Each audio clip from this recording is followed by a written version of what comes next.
Yo, yo, yo guys, check kamusta mga idol. So ayan, mag-update tayo ngayong Friday mga lods, no? So medyo hapon na kasi alam nyo na mga lodi, ngayon lang ako nabuo, no?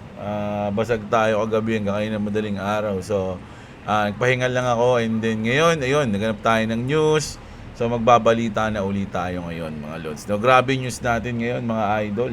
Matindi mga loads, no? So lalo na tong trade ko matindi, no? So ang position ko bago ako, ito kahapon pala to, ayan, alas 11, nakapag-position tayo dito mga idol, no? Long.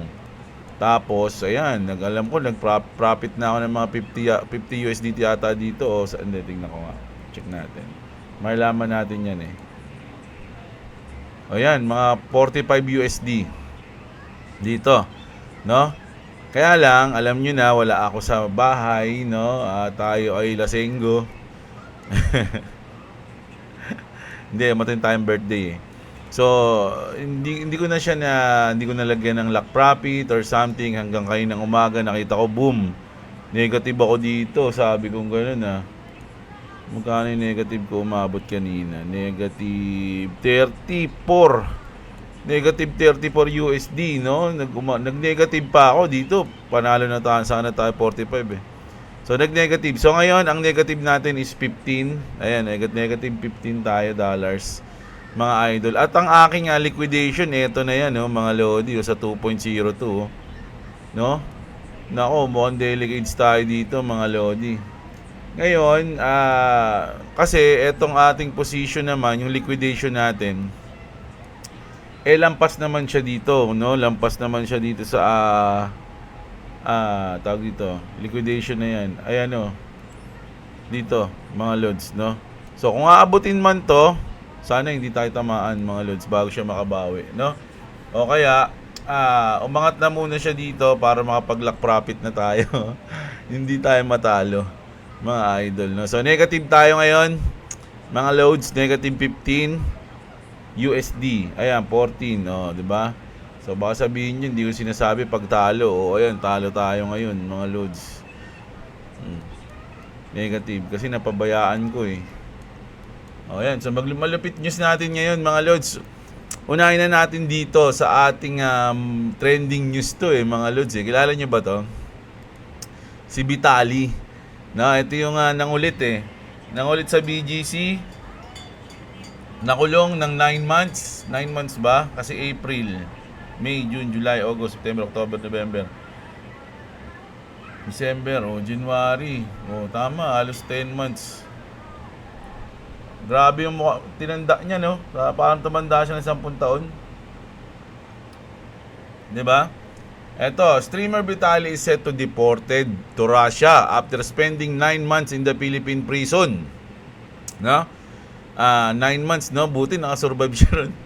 According to Interior Secretary John Vic Remulla, Vitali Dorobetsky was arrested back in April 2025. He was arrested at the time for allegedly harassing Filipino in the public and filming it for social media. So, eto mga idol, lesson learned na to.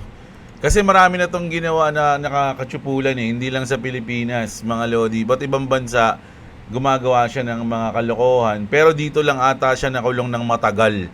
Nakulong na din siya dati pero saglit lang din ata. Sanay na siya sa ganun eh, mga idol, yung ganitong tao, no? So, i-deport na siya sa Russia.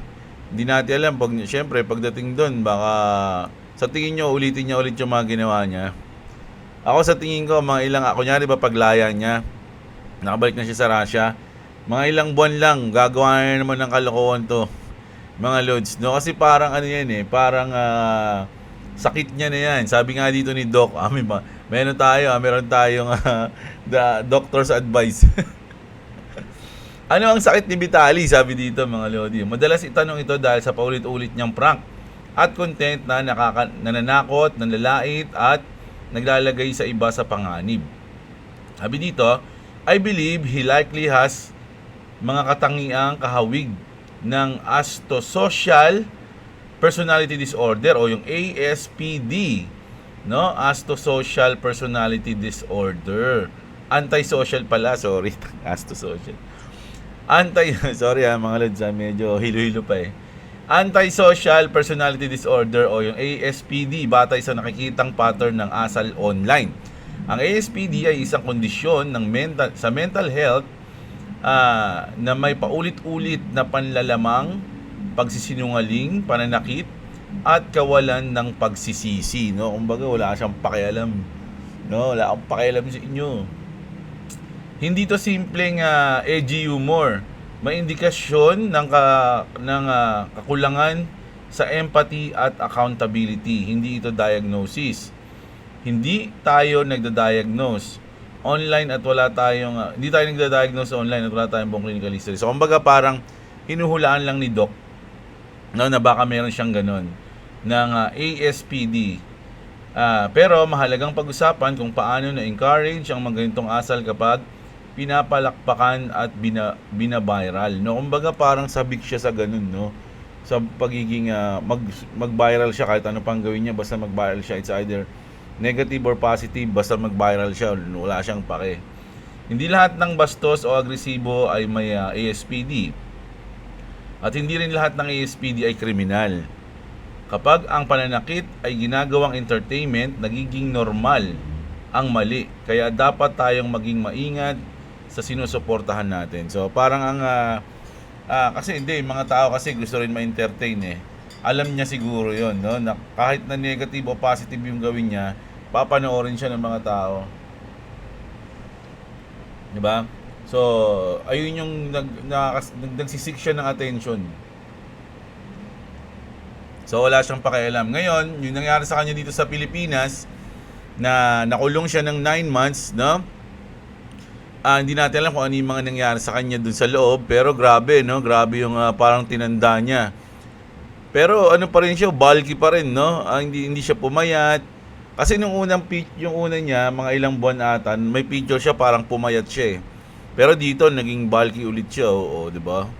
O doble lang yung damit niya. Hindi, pero mukha siyang bulky. So, good luck sa kanya. Alam nyo, ito si Vitali, nag-ano rin to eh, nag-adult film din to, mga idol. Sumalang din to sa sa porn. Ayan, ito na meron may parang napanood ako na parang dinocument siya eh. So ayun nga, no, sumalang din siya sa porn at ngayon nakulong. At ngayon di-deport na siya papunta ng Russia, mga lodi. So good luck sa kanya at sa kanyang ASPD. Pero hindi pa sure yun, nanguhula lang yun si Doc. Ako tinatansya lang ni Doc yan.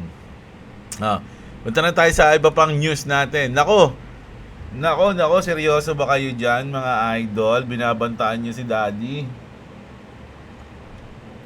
Sabi dito, Iran has threatened to shoot President Trump again?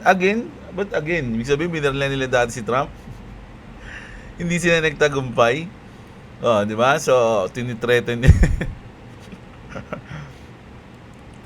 nila si Trump ngayon, mga lods, no? So, hindi matatakot yan si Trump. Grabe na nga yung naranasan yan, eh. Ilang beses na nabuhay yan, eh. Di ba? So, ito. Sa pang news natin, Japan is now the first country in the world to mine rare earth metals from the ocean floor. Alam ko, mga lodi, hindi lang Japan. Medyo mali ata yung news na to.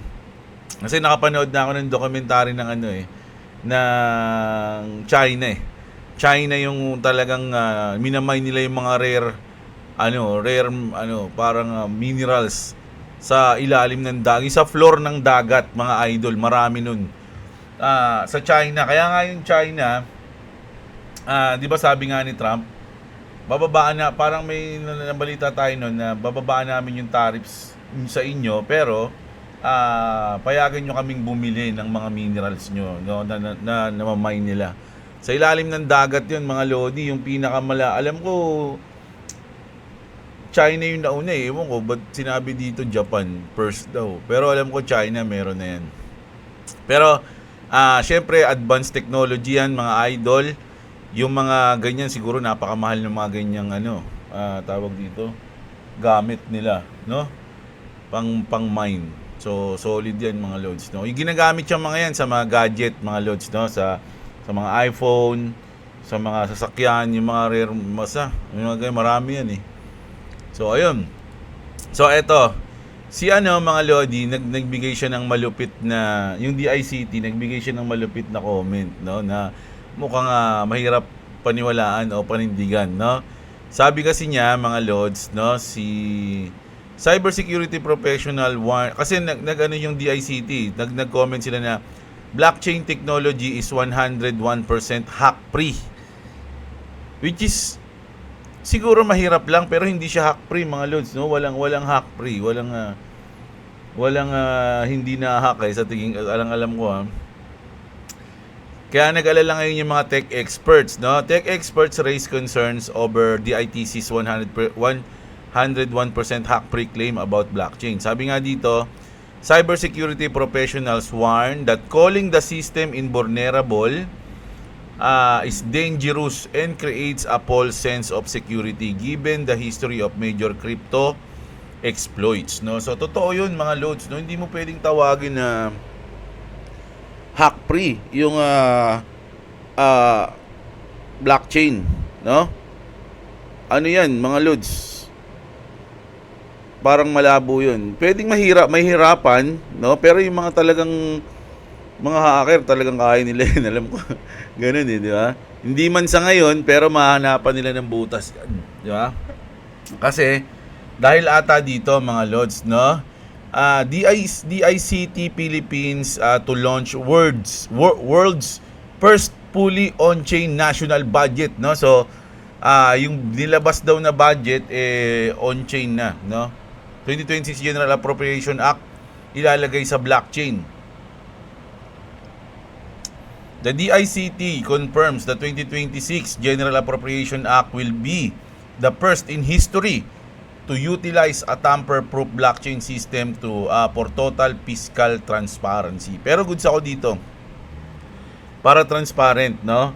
Makikita ng lahat yung budget kung saan napupunta. No, pero syempre yung mga Pinoy, alam niyo naman 'yan.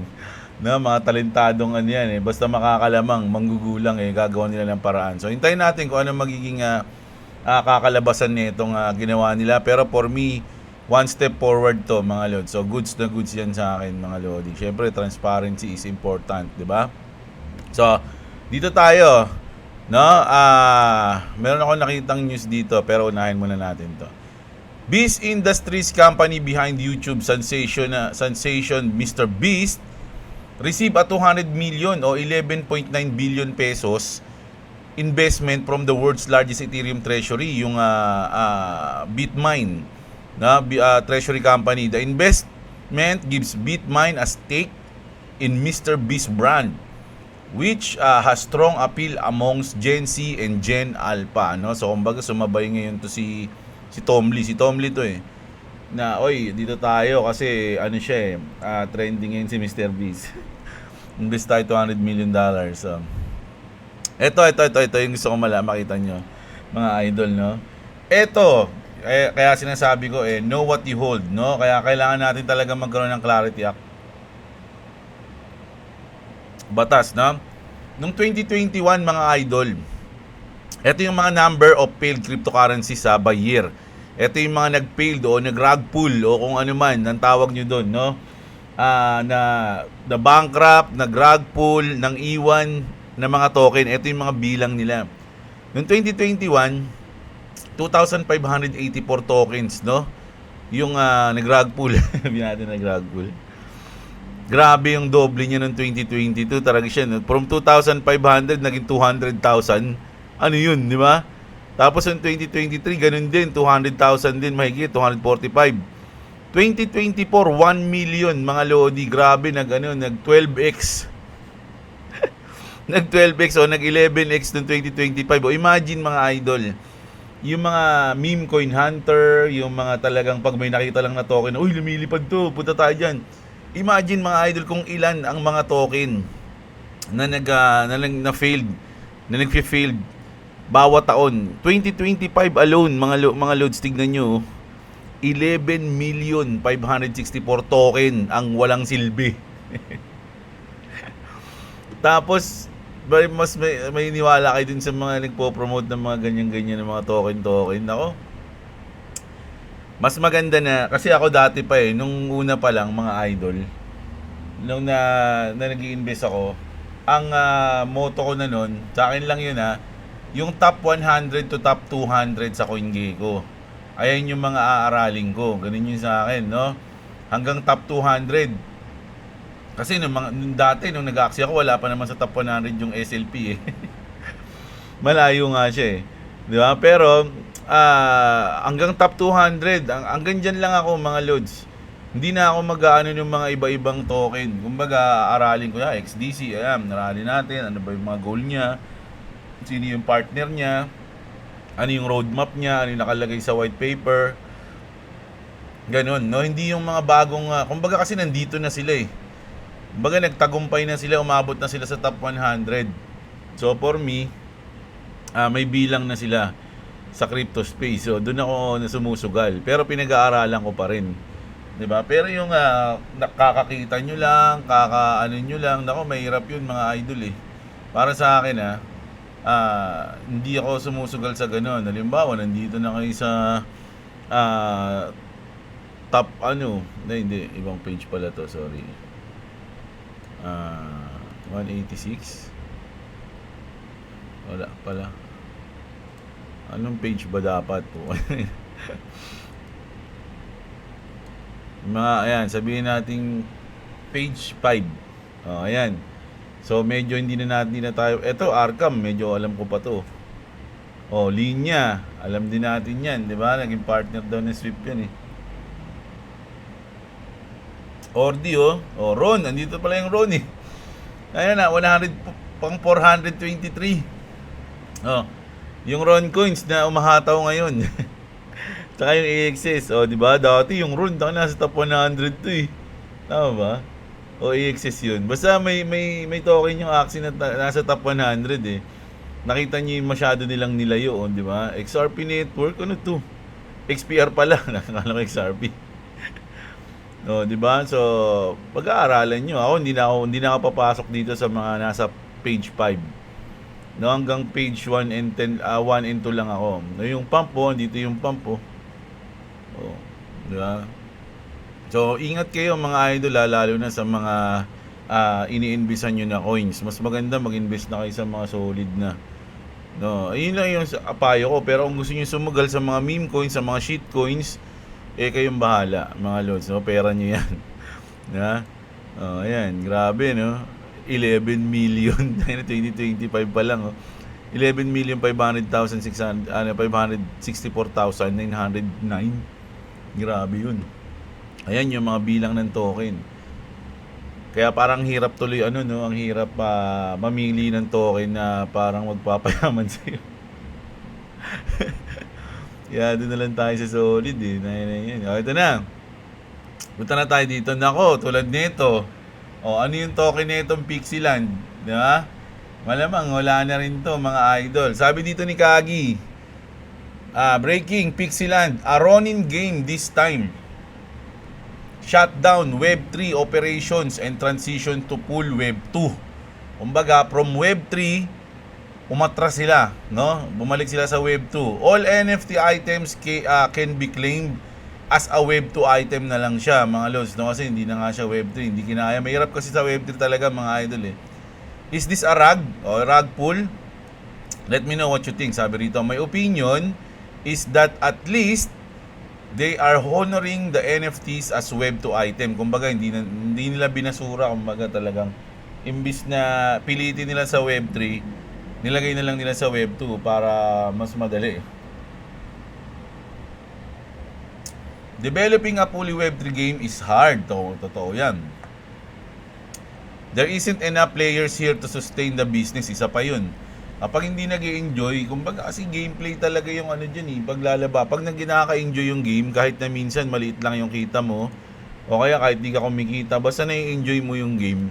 Ayun naman yung pinaka-purpose ng game maglibang Pero ayun nga yung pumapangit kapag kasi nilalagyan mo na siya ng earnings, nagkakaroon ka na ng mga dapat gawin, hindi ka na nag-i-enjoy. Parang nagiging responsibilidad mo na yon para kumita ka. 'Di ba? Hindi na siya parang game na ano na lalo na kung pangit yung gameplay na titiisin mo lang yung pangit para lang magkaroon ka ng kaunting earnings.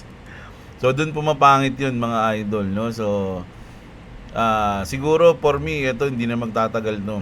Kawawa naman yung mga invest dito sa Pixieland.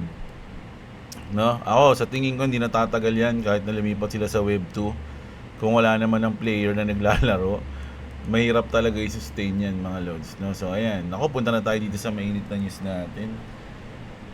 So, sabi dito ni Eleanor Terret, mga lods, no? I asked Brian Armstrong whether he was concerned that Coinbase pulling its support for market structure bill resulting a banking of subsequently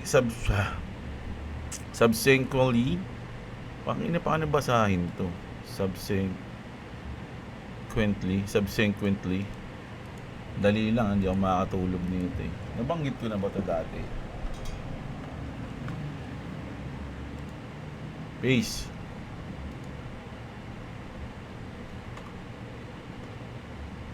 Subsequently. Subsequently.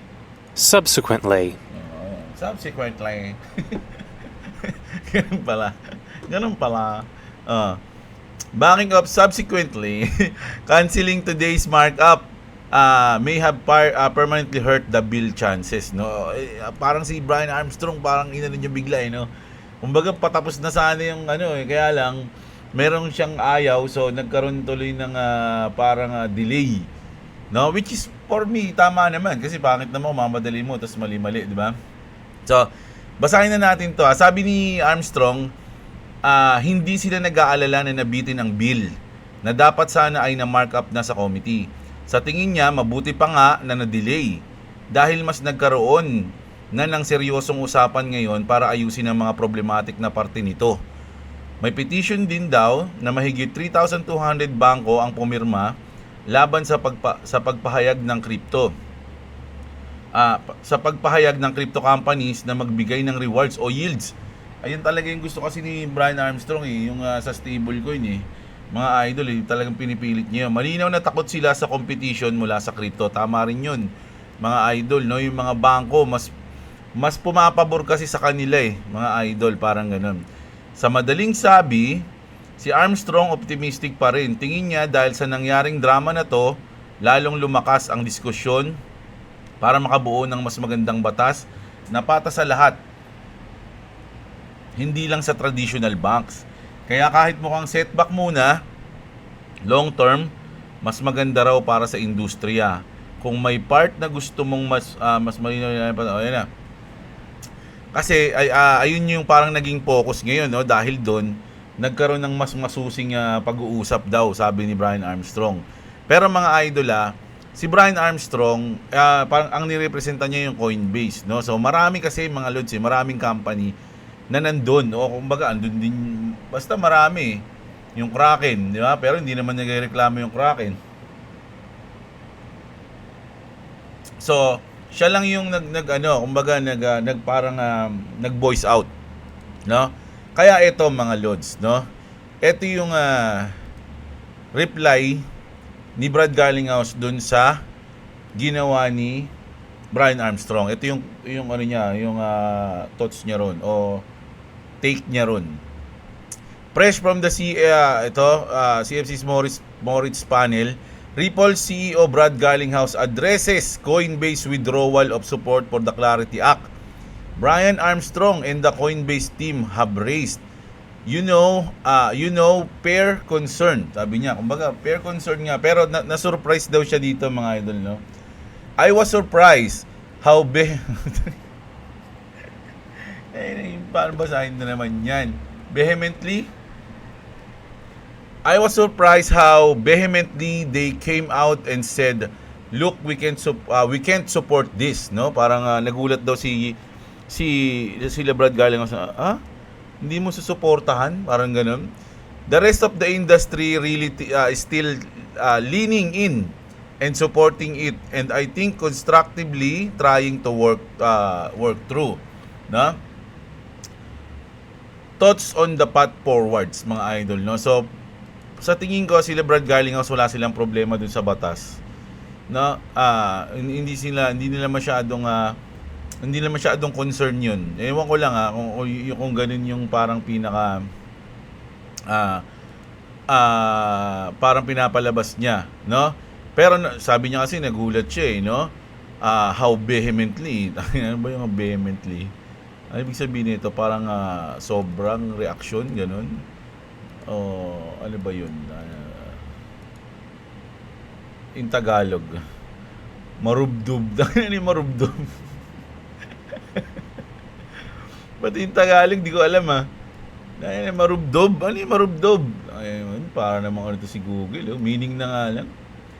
In forceful o passionate or intense manner. Kumbaga, masyado siyang passionately na, kumbaga, with feelings. Ramdam mo yung comment ni Brian Armstrong. So, parang ganun. Vehemently. Vehemently. Vehemently. Vehemently. Vehemently. Yeah, vehemently. I was surprised how vehemently they came out and said, "Look, we can't support this, man. I don't like this at all." Sabi daw ni Brian Armstrong.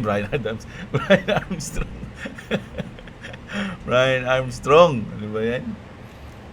So, ayan. So, hindi masyadong nag-aalala.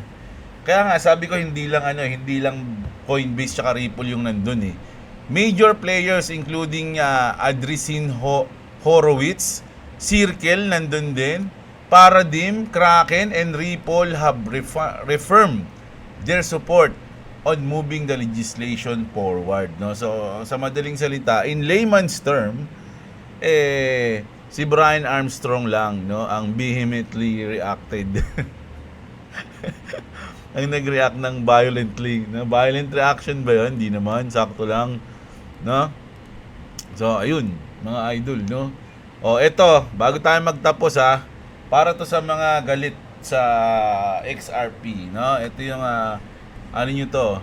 Baka puon nyo to. Baka puon nyo. Tingnan natin. XRP or Doge? Doge. Fuck XRP. You don't think XRP will surpass Bitcoin? No, it's not going to $589.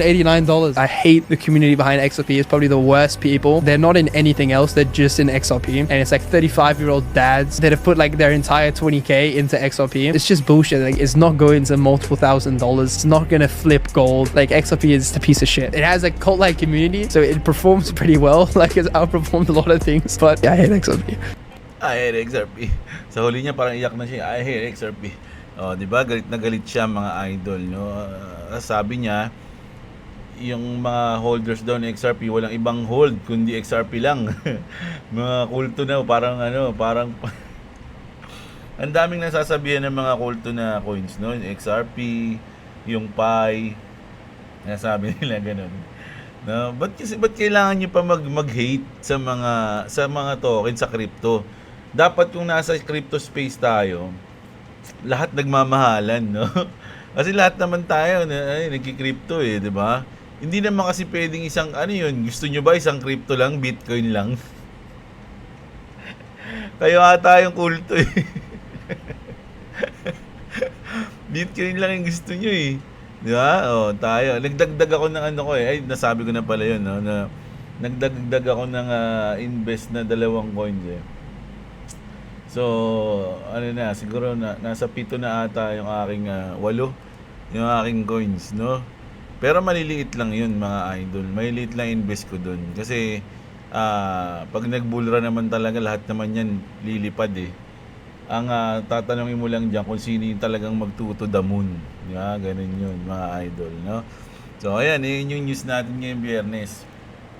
Mga loads, no? Pasensya na kayo, medyo malakas pa ang aking hangovers, mga idol. Pero babawi tayo mamayang gabi. Ayan, no? Sabi, puro ka naman bawi, di ka naman mabawi, sabi. Pero sana enjoy nyo yung video natin, mga loads, no? Mamaya kita-kits tayo. Maraming salamat sa mga na umabot na dito. Sana like nyo yung video natin. At syempre, subscribe kayo sa mga hindi pa nakasubscribe. And sa mga wala pang crypto exchange, check nyo yung link dyan sa description natin sa baba ng video. Negative 16. Negative 16 tayo. Basta tandaan nyo, pag umabot to ng 2.02, Wala na. Liquidated na tayo. Parang ayoko maglagay ng stop loss dito eh. O, ayan. Kita-kits tayo mga idol. Maraming salamat sa mga nanonood. Magandang araw sa inyo mga kapatid. At, What's up, what's up? yeah. Anto ka na. Tulog ka na. Ayun ka.